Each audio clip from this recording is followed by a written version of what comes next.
English నేర్చుకోవడం అనర్గళంగా మాట్లాడడం మీ కల? వెంటనే కాల్ చేసి క్లాసెస్‌కి రిజిస్టర్ అవ్వండి. నమస్తే అమ్మా.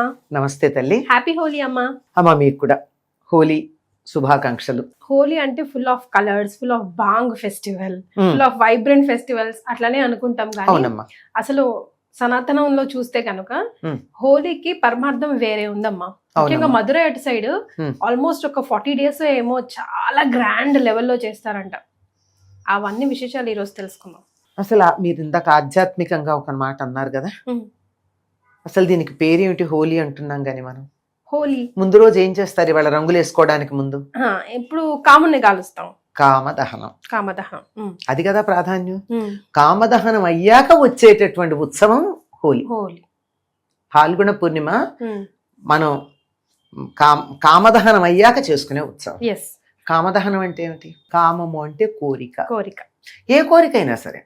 ఇప్పుడు మనకి లోకంలో ఒక దురభిప్రాయం ఉంది, కామం అనగానే స్త్రీ పురుష సంబంధమైన ఆకర్షణలకు సంబంధించింది అని. అదే కాదు, నాకు ఇప్పుడు ఐస్ క్రీమ్ తినాలనిపిస్తే అది కామమే, మంచి చీర కట్టుకోవాలనిపిస్తే కామమే, సినిమా చూడాలనిపిస్తే కామమే. డెస్పిరేషన్ లాగా కాదు, వాంటింగ్నెస్, కోరిక. ఏ కోరికైనా సరే. ఇటువంటి కోరికలు ఏమైనా ఉంటే వాటన్నింటినీ వదిలేసాయి. అప్పుడు ఏమవుతుంది? ఈ కోరికల్లో మనకి హానికరమైనవన్నీ తగలబడిపోయి మనకు అవసరమైనటువంటివి ఉంటాయి. కోరిక లేకుండా చెప్తాను, తేడా ఉందమ్మా. నీడ్స్ అండ్ వాంట్స్ అని ఉన్నాయి ఇంగ్లీష్ లో. నీడ్ అంటే ఏమిటి? అవసరం. వాంట్ అంటే కోరిక. రెండిటికి తేడా ఉందా? ఆకలేస్తే అన్నం తినడం నీడ్, ఫలానా అన్నం తింటాను అనుకోవడం కోరిక. మనిషి బతకడానికి అవసరాలు తీరితే చాలు, కోరికలు మనని అనవసరంగా లేనిపోని ఇబ్బందులకు గురి చేస్తాయి. మనిషి కోరిక లేకుండా ఎట్లా? ఇప్పుడే అడిగావు, కోరిక లేకపోతే ఎట్లా అని. కోరికలు ధర్మబద్ధమైన ఉండడంలో తప్పులేదు. నాకు ఆకలి వేసినప్పుడు అన్నం దొరకాలి అనుకోవడం తప్పులేదు. నేను ఉండడానికి మంచి మళ్ళీ అండర్లైన్ చేసుకోండి, మంచి ఇల్లు ఉండాలి అనుకోవడంలో తప్పులేదు. నా జీవితంలో సుఖం ఉండాలి అనుకోవడంలో తప్పులేదు. కానీ నేను కష్టపడకుండానే నాకు పంచపక్ష పరమాన్నాలు రావాలి, నేను ఏమాత్రం శ్రమ పడకుండానే బంగ్లాలో ఉండాలి, ఈ రోజుల్లో విల్లా అంటారేమో, ఉండాలి, అది కూడా గేటెడ్ కమ్యూనిటీలో విల్లాలో ఉండాలి, నేను ఏమాత్రం కష్టపడకుండానే నాకు అత్యున్నతమైనటువంటి పదవి రావాలి, ఇది అత్యాశలు. ఇట్లాంటివి లేకుండా నేను ఎంత ప్రయత్నం చేశానో అంత నాకు తీరాలి అని కోరుకోవడంలో తప్పులేదు. ధర్మబద్ధమైనటువంటి కామాన్ని మన శాస్త్రాలు ఎప్పుడూ కాదనలా. కామం కూడా ధర్మబద్ధంగా ఉండాలి. ఈ ఇల్లు బాగుంది గనక నాకు కావాలి అని మనసులో అనిపించడంలో తప్పు లేదు. అట్లాంటి ఇల్లు నువ్వు కట్టుకో సంపాదించి, అంతేగాని ఇదే ఇల్లు నాకు ఇస్తావా ఇవ్వవా, నాకు కావాలి ఇది న్యాయం. ఇప్పుడు నేను నాకు అమ్మేసేయి, నేను చెప్పిన రేటుకి అమ్మావా గుడ్, అమ్మలేదా నేను తీసుకుంటా, ఇది తప్పు. దీన్ని ఒప్పుకోలేదు. కానీ అటువంటి ఇల్లు నేను కట్టుకోవాలని కట్టుకోవడంలో తప్పులేదు. ప్రతిదీ కూడా అంతే. అటువంటి ఏదైతే పనికిరాని కామం ఉందో ఆ కామాన్ని మించి ఇష్టం ఒకటి ఉంటుంది. ఇష్టం వేరు, కామం వేరు. అటువంటి కామం అవసరం లేనటువంటిది, మన ఊరికి ఆర్భాటానికి, ప్రదర్శనకి, నలుగురికి చెప్పుకోవడానికి, గొప్పలకి, దానికోసం ఉండే కోరికలన్నీ తగలబెట్టి మన అవసరాలని హాయిగా ఆనందంగా తీర్చుకునేటటువంటి పద్ధతికి వస్తే జీవితం కలర్ఫుల్గా ఉంటుంది. లేకపోతే ఏమవుతుంది? ఈ కోరికలు అనేటటువంటి మసి బారిపోతుంది. దాంతో లోపల ఉన్న దీపం బయటికి రాకుండా మినుకు మినుకుమంటూ ఉంటుంది. ఎప్పుడైతే అది పోయిందో అన్ని రంగుల కాంతులు మనకి చక్కగా రావటం జరుగుతుంది. కానీ మనం ఏం చేస్తున్నామమ్మా, ఇంట్లో ఉన్న ప్లాస్టిక్, పాత చినిగిపోయిన వస్తువులు, చెక్కలు, చారబాటాలు, అవసరం ఉన్నవి లేనివి అన్ని పడేస్తున్నాం. ప్లాస్టిక్ వేయకూడదు. అంటే మనం మనసుని శుభ్రం చేసుకుని అక్కర్లేని కోరికలన్నీ పక్కన పారేసి, ఇది అవసరమా నాకు, నేను ఇప్పుడు అర్జెంటుగా స్విట్జర్లాండ్ టూర్ వెళ్ళడం అవసరమా నా ఆర్థిక పరిస్థితిని బట్టి ఆలోచించుకుని స్విట్జర్లాండ్ వెళ్ళను, మన దేశంలో స్విట్జర్లాండ్ లాంటివి కొన్ని ఉన్నాయి కదా, అక్కడికి వెడతాను అని సర్దుకుని ఈ స్విట్జర్లాండ్ కోరికని హోలీ మంటలో పడేద్దాం. ఎస్. అట్లా మనసులో అక్కర్లేని వాటిని తీసేసినట్టు దానికి సింబాలిక్ గా ఇంట్లో అక్కర్లేనివి తీసి పడేస్తాం. అంటే సంవత్సరం అంతా వాడినవి, నేను ఇంకోళ్ళకి ఇస్తే కూడా పనికిరానటువంటివి కొన్ని మనం ఇస్తే పనికొస్తాయి కదమ్మా. నేను కొత్త ఫ్రిడ్జ్ కొనుక్కున్నాను, పెద్దది, చిన్నది ఉంది ఇంట్లో, మన ఇంట్లో పనిచేసే వాళ్ళకో మరొకళ్ళకో కొనుక్కోలేని వాళ్ళకమ్మా కొత్తగా నీ కూతురుకు పెళ్ళయింది కదా ఈ ఫ్రిడ్జ్ ఇచ్చేసేయి, తర్వాత వాళ్ళు డబ్బున్నప్పుడు కొనుక్కుంటారు, నిచ్చేయచ్చు. అంతేగాని పాడైపోయింది దాని మీద 10,000 పెడితే గానీ బాగుపడదు అనుకున్నటువంటి ఫ్రిడ్జ్ తీసుకెళ్లి వాళ్ళకి ఇస్తారా? ఇవ్వరు కదా. ఇచ్చేప్పుడు బాగు చేయించివ్వాలి. ఆ రకంగా పనికి రానివి ఏవైతే ఉన్నాయో వాటిని ఇతరులకు ఇవ్వగలిగినవన్నీ ఇచ్చి మిగిలినటువంటి వాటన్నిటిని అందులో పడేయాలి. అదమ్మా హోలీ నాడు చేసేటటువంటి పని. అంతేగాని ప్లాస్టిక్ అస్సలు వేయకూడదు. అమ్మ ఒక రకంగా ఆలోచిస్తే సామూహికంగా చేసే ఒక యజ్ఞం లాంటిదే కదమ్మా, చాలా పవిత్రంగా కూడా చూడాలి. ఎందుకంటున్నానంటే తాగేసి దాని చుట్టూ ఆడేసి రకరకాలు చేస్తూ ఉంటారు కదా. చాలా తప్పమ్మ, అట్లా చేయకూడదు. దాంట్లో కూడా చాలా పవిత్రం కామదహనం. అంటే కామదహనం చేసినటువంటి సందర్భంలో అక్కడ ఎవరున్నారు? కాముడు అంటే మన్మధుడు. శివుడు మన్మధుడిని దహించినటువంటి రోజు అది. శివుడు మన్మధుడిని దహించేసిన తర్వాత ఏం జరిగిందమ్మా? పార్వతిని పెళ్లి చేసుకున్నాడు.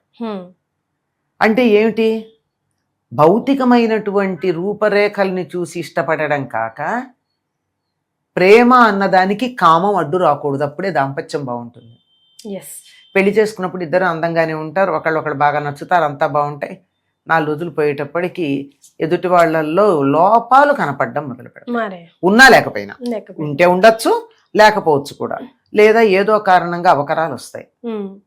ఆడపిల్లలు డెలివరీ అయిన తర్వాత అంతకు ముందున్నంత అందంగా ఉండలేకపోవచ్చు, ఏ యాక్సిడెంట్స్ జరగచ్చు, ఏదో ఇబ్బందులు రావచ్చు. మరి అంతకు ముందున్న శరీరాకర్షణ వల్ల కలిగినటువంటిది ఇలాంటివి జరిగాక ఏమవుతాయి? అందువల్ల ఈ శరీరాకర్షణని దాటి ఇద్దరు ప్రాణులు కలుస్తున్నారు అన్నగా అనేటప్పుడు ఉన్నప్పుడు మాత్రమే ఆ దాంపత్యం బాగుంటుంది.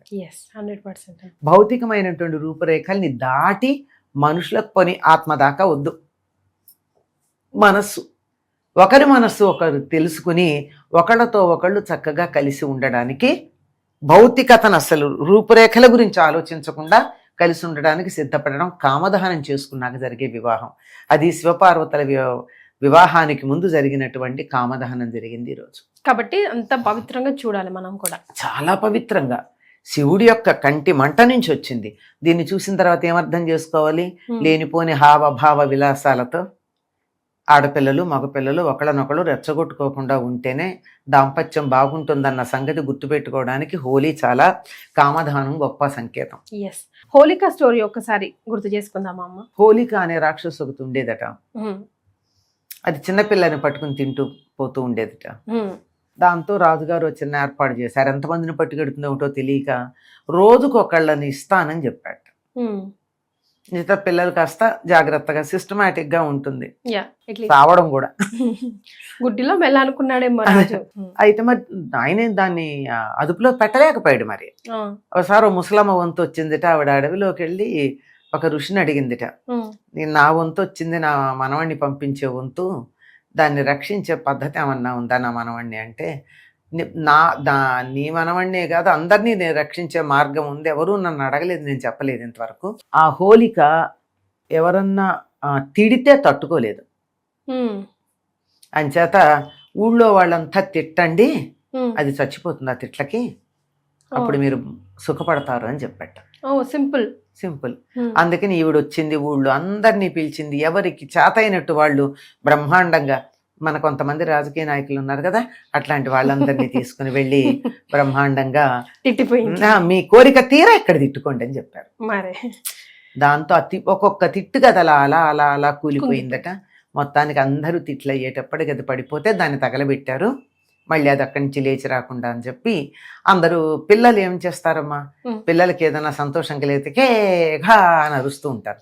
అలా కేకలేసుకుని చేతిలో ఉన్నవన్నీ ఒకళ్ళ మీద ఒకళ్ళు విసురుకుంటూ ఆనందంగా ఉన్నారు. అదే రంగులు విసురుకోవటంగా ఆ దుఃఖం పోయి రంగులు వచ్చాయి అని చెప్తారు. ఇట్లాంటిదే బర్మా మొదలైన దేశాల్లో కూడా ఇటువంటి కథలే మనకు లోకంలో ఉన్నాయి. వాళ్ళు 3 రోజులు చేసుకుంటారు.